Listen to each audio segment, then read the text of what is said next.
Power star Pawan Kalyan హీరోగా రూపొందుతున్న periodic action adventure movie Harihara Veeramallu Jyothi Krishna దర్శకత్వం వహిస్తున్నారు. 2 భాగాలుగా భారీ బడ్జెట్తో తెరకెక్కిస్తున్నారు. తొలి భాగం హరిహర వీరమల్లు, రెండో భాగం శ్వేత వర్సెస్ స్పిరిట్గా ప్రేక్షకుల ముందుకు రానుంది. ఇప్పటికే రిలీజ్ అయిన పోస్టర్, వీడియో క్లిప్స్, సాంగ్స్తో మూవీపై అంచనాలు రెట్టింపైనాయి. అయితే మొదటి భాగానికి సంబంధించి చిత్రీకరణ ముగింపు దశకు చేరుకుంది. కానీ పవన్కు సంబంధించి షూటింగ్ కొంచెం బ్యాలెన్స్ ఉండి పవన్ రాజకీయాలతో బిజీగా ఉండడంతో షూటింగ్ వాయిదా పడుతూ వస్తుంది. ఫైనల్ టచ్ ఇచ్చే పనిలో ఉన్నాడు పవర్ స్టార్ పవన్ కళ్యాణ్. లేటెస్ట్గా Pawan Kalyan Harihara movie shooting join అయినట్లు మూవీ వర్గాలు వెల్లడించాయి.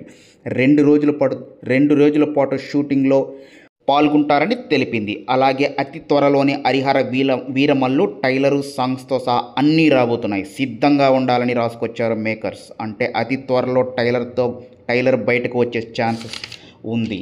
దానిలో పాటు కొత్త రిలీజ్ డేట్ కూడా కన్ఫర్మ్ చేయనున్నారు. వాస్తవానికి అయితే మే 9న రిలీజ్ చేయడానికి ప్లాన్ చేశారు, కానీ కుదరలేదు. ఇప్పుడు పవన్ షూటింగ్ ఫినిష్ చేయడంతో ఈ నెల చివరికి సినిమాని రిలీజ్ చేసే ఛాన్స్ ఉంది అని తెలుస్తుంది. మొత్తానికి 4-5 ఏళ్ళు డిలే అవుతూ వస్తున్న హరిహర వీరమల్లు థియేటర్లకు వచ్చే ఛాన్స్ ఆసన్నమైంది.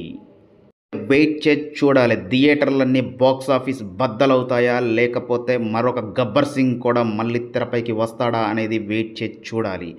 So thank you for watching the video.